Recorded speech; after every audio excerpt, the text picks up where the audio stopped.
Boom, viewers, subscribers. Back again with this quick updates because trust. If it's not foreign from I and I, it's not credible. I keep on telling you that you don't know the things that people. Bless upon yourself on the day, but you know my style already, one bag of one in the one. And I gotta give you these daily updates from the people in the sea on the screen. You know what I mean? But anyway, people, we now about how long the intro, just like and shit from now. Let's get straight into it.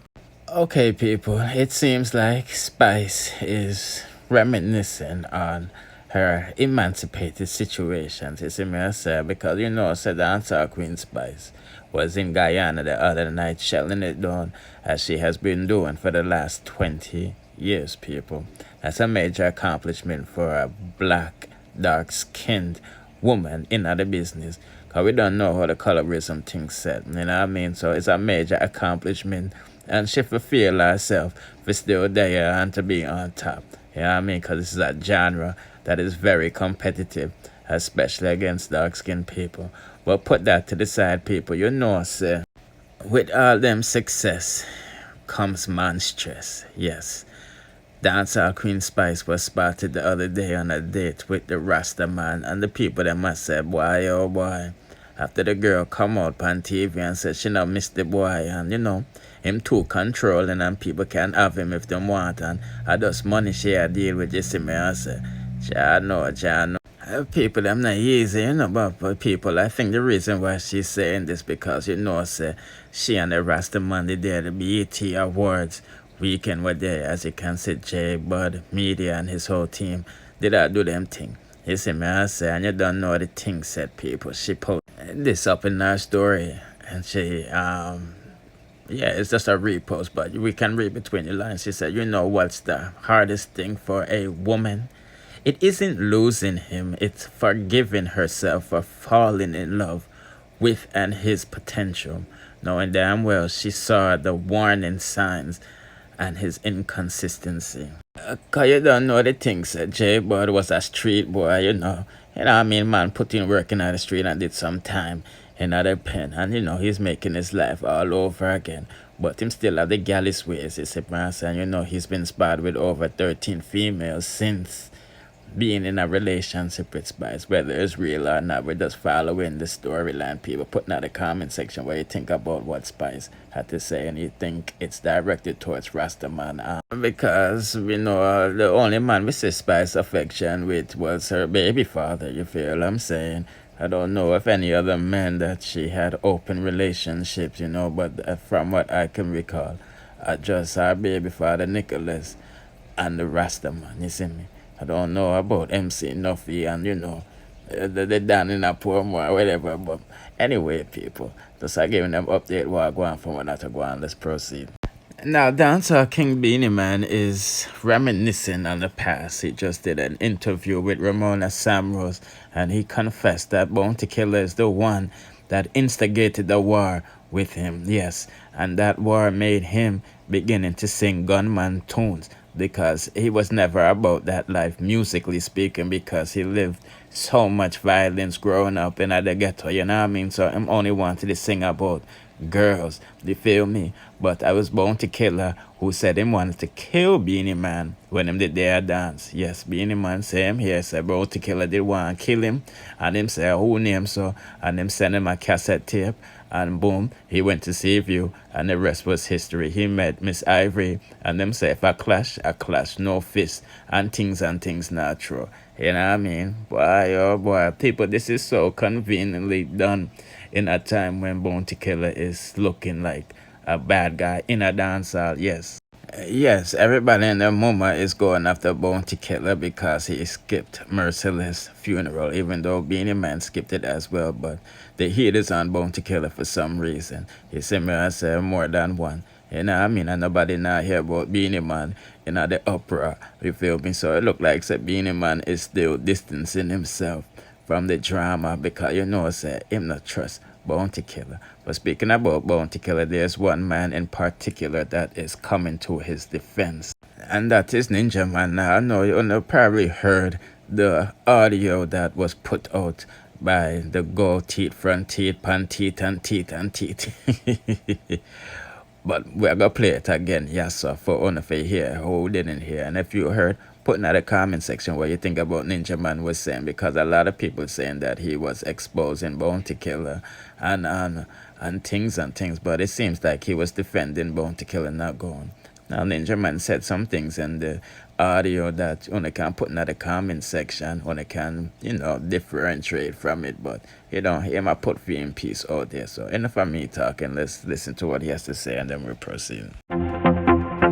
Hello everyone, I am Pistol and this is The Buzz. This is an exclusive with dancehall artist Ninja Man re Merciless's funeral situation and ensuing backlash at persons who did not show up at the funeral for the DJ. In an exclusive that was sent to our news desk by way of a letter forwarded to us by his assistant manager Empress Keisha for Silk Radio UK, dancehall star Ninja Man had quite a bit to say about the Merciless funeral Bounty Killer situation. He wrote about why he thought Bounty Killer may have said the things he said and how he feels about the mural in the sepulchre where Merciless is laid to rest. He kicked off the letter by saying, quote, "This is going too far. It's getting out of hand. I don't see why the world is coming down on Bounty and Beenie." Starting with the 2000 Sting clash with Merciless against Beenie Man, Bounty Killer, and himself, he felt that while Merciless achieved victory, a partial reason for that was that he, Ninja Man, was paid a sum of money to back down and eventually exit the clash. He made reference to that by saying if Mike Tyson is paid to lose a fight, he will take what people will think is an early knockout by laying down long enough for the count out. He said when Beenie Man walked onto the stage that night at Merciless's behest, Merciless thought he would have an ally in Beenie. People started booing because they believed the same, because Bounty and Beenie had their own issues between them at the time. But Beenie quickly joined forces with him, Ninja Man, and Bounty Killer.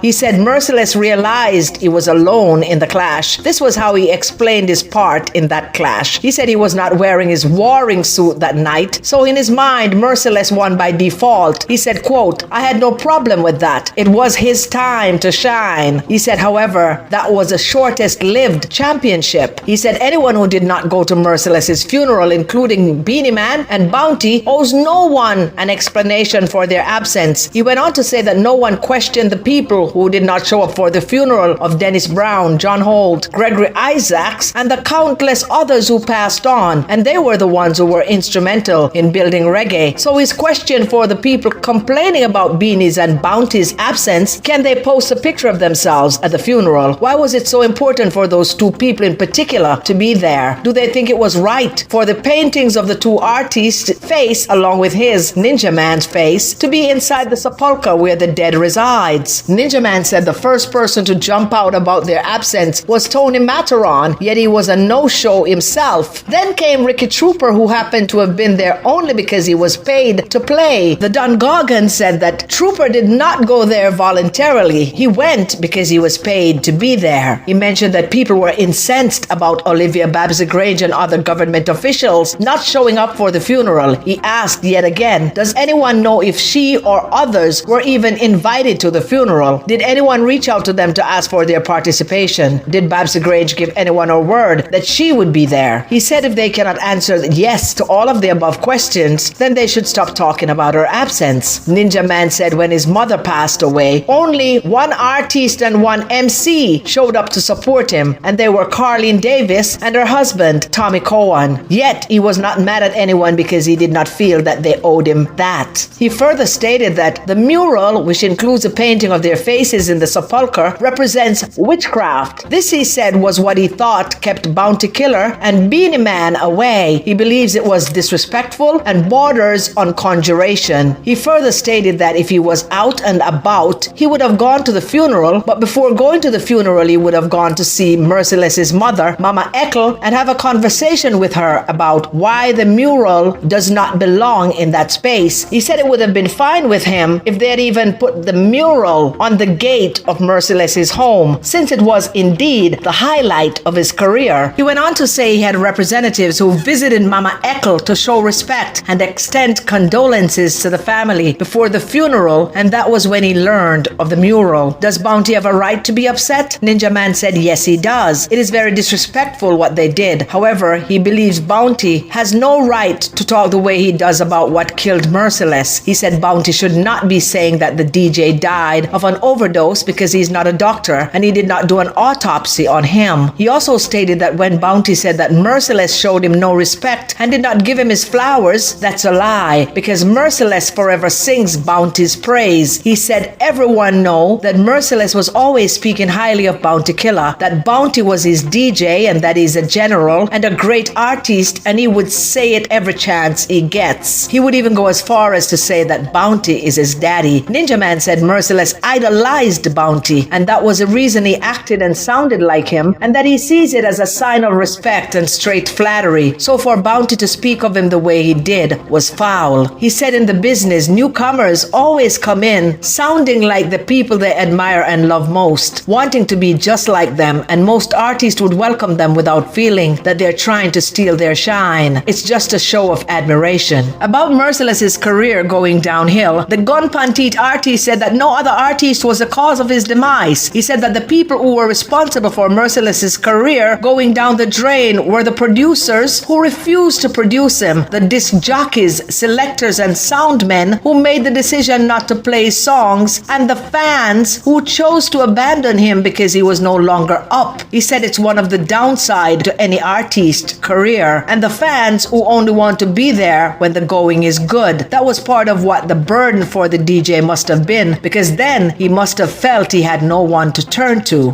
Ninja Man was very passionate in the way he wrote about how people in the industry shut Merciless out. He said he could relate to that because that is the same way they shut him out as well. But he believes deeply in God and knows that if people could have done what they did to the greatest man who ever walked the earth, Jesus, he was not surprised at the things they did and tried to do to him and others like himself. He said nothing is as painful as what Jesus, the divine one, went through, and he was a perfect man. So he knows any card can play at any time when it comes to mortal man. He said after that Sting clash with Merciless, Carlene was putting on a show in Red Hills and he suggested Merciless for the show. Knowing that Merciless did not have a fan base in that vicinity, he took a busload of people to the event and encouraged them to cheer on Merciless. They did, and the DJ had a great night. At the end of the night, he told Merciless how well he did, yet again, encouraging him to understand his value and that he was worthy. Ninja Man said after that win for Merciless at Sting, things started looking even better for the DJ, who got 50 shows in the United States underground dancehall scene at $35,000 per show. However, one night during the course of that run, Beenie Man showed up and walked out onto the stage. Beenie Man took it to Merciless. With each "what up" from Merciless, Beenie Man would counteract him. At the end of the night, the promoter wanted Beenie Man on that tour. Beenie Man offered him a package including a band, dancers, and backup singers at $25,000, and before long, the tour belonged to Beenie. Ninja Man said, quote, I think that was when Merciless started going down. That was his demise. When Beenie Man defeated him underground, that was when he started getting intoxicated. Where were all these people when Merciless needed them? Ask them to tell me how many Merciless songs they played since 2015. He also said that the only person that was obligated to be at that funeral was his longtime manager, Gaddafi. He was the one getting 20% of everything that Merciless made. He was the one who was starring alongside Merciless, because when Merciless was a star, he was a star as well. When Merciless went down, he went down with him. He was the only one that was obligated to be there. He mentioned that when Buju Banton was incarcerated, he was one of the many people saying free Buju Banton and the same for Vybz Kartel, but he noticed that no one is out there saying free Ninja. It's almost like he's forgotten. Ninja Man finished the letter by saying, music is a mission, not a competition. You are there to please the audience who pays their money, not to please each other. The sooner everyone realizes that, the better off we will all be. I am Pistol, and that, my friends, was The Buzz.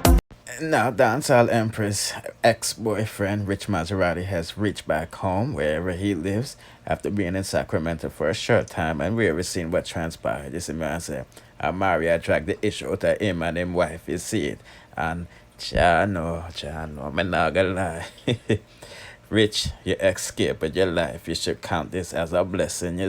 But nevertheless, Amari is dragging the issue to him and his baby mother because the baby mother says she got her address and she's gonna come put the pause on her and all of these things. And Amari there on her live, I said, Rich, I eat her out and I show her pum pum and all of this stuff. So let's listen to what I'm have to say. Cause I'm gonna live with that Jamaican and then we'll proceed. Man, you hear these people just, they won't leave me alone. I don't even care about none of that shit. We need some transparency, though. That's what we need, some transparency. Because she said she gave you a lot of money. She gave you thousands of dollars. Is that true? She gave me no motherfucking thousands of dollars. My brother can pull up his Zelle right now and show you how much she gave me. If she gave me thousands of dollars, then why the fuck did I just give her the money back that she just gave me on live? The fuck are you talking about? So how much she gave you? Did that not happen though? How much did she actually give you then? Man, that woman ain't give me no money like that. I hadn't even got to the money. I ain't even been there that long. Bro ain't even got there. Bro was supposed to fly in today. That's when we was supposed to get all the money, solidify the shit with Phantom and all this shit. I'm supposed to be her artist. That's supposed to be her producer. She gonna use the fucking reality show to boost my career. That's why I'm tired of all this bullshit because y'all not understanding. This woman reached out to me on my page. And then I gave my brother the phone. I said, see if you could bag her. This nigga bags her. She let me fly you out. I believe in your music. You feel me? And I got those messages, just like she got those same messages. Just like we just exposed this shit. So all this, man, I've been trying to get. She said you didn't have a passport and you wanted her to buy. I don't have a passport. Who the fuck said I had a passport? Oh, who the fuck said I never said I had a passport though? Do me having a passport or having a passport matter for real?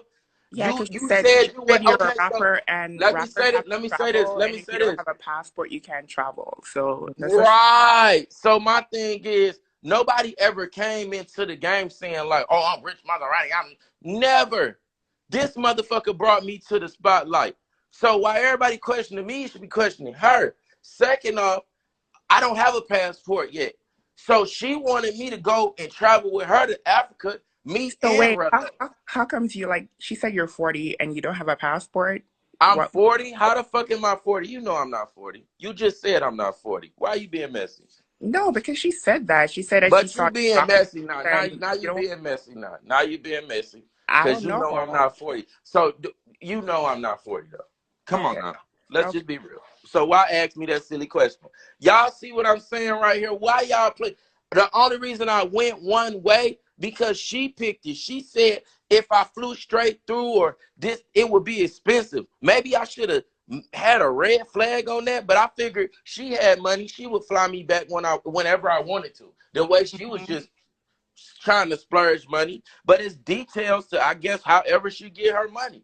I don't know that. All I know is Phantom Fireworks. I want you to be my artist. I got a blue check. What the fuck? I'm on my grind and y'all trying to blame me? Man, I don't, the thing is, I don't understand why we still on this. My thing is, I don't give a, my thing is, why are we still on this? If I'm just like every other nigga that maybe seen an opportunity and tried to use it to his advantage. What's so different from me from the next person? It's so many people that did the same motherfucking thing. Come on now. I don't give a fuck. I don't give a fuck about none of that. I did what I did. I lied to my girl. What labels were you wearing? What labels were you wearing? What? When you came up in our house, what labels did you have on? Because she said you had on Walmart clothes. Walmart clothes? Mm-hmm. You sound dumb as fuck. But that's what she said. I don't know. Because she said she had to give you money. The fuck out. Even go ask my girl. Go ask my girl. Go ask my girl. Since let's go back. You said my girl packed my bag, right? That's what the blogger said, right? So let's go act right. Am I lying? That's what the blogger said, right? So they got the information from who?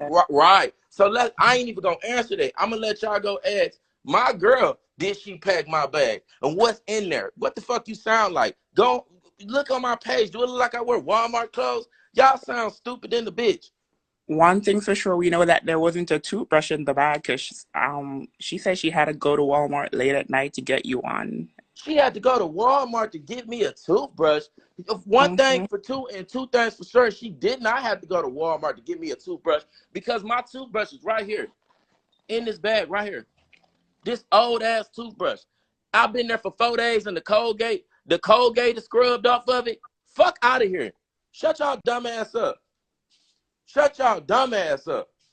Well, I guess Shut she's the just fuck trying to up. make you look bad then, because Yeah, you're I guess trying to it's make me definitely out to hard. be something I'm not. Now you done ruined my relationship. Luckily, I got my own fucking apartment. Luckily, I did that because before y'all even got on this, me and my girl was already going through something. So I was at my house and she's at our house. So with that being said, y'all need to stay in y'all own mix because y'all really don't know what's going on. I'm sitting here at the crib cooking. Y'all said I couldn't get a plane ticket.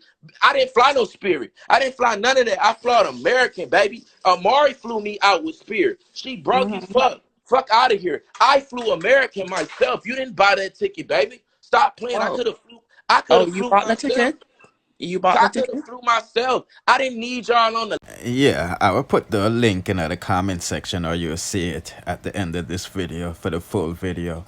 Plus his baby mother talking the baga you see me people. Don't forget to like, share, subscribe and hit the notification bell over here for the latest in dancehall news, music, reviews and gossips. Bless.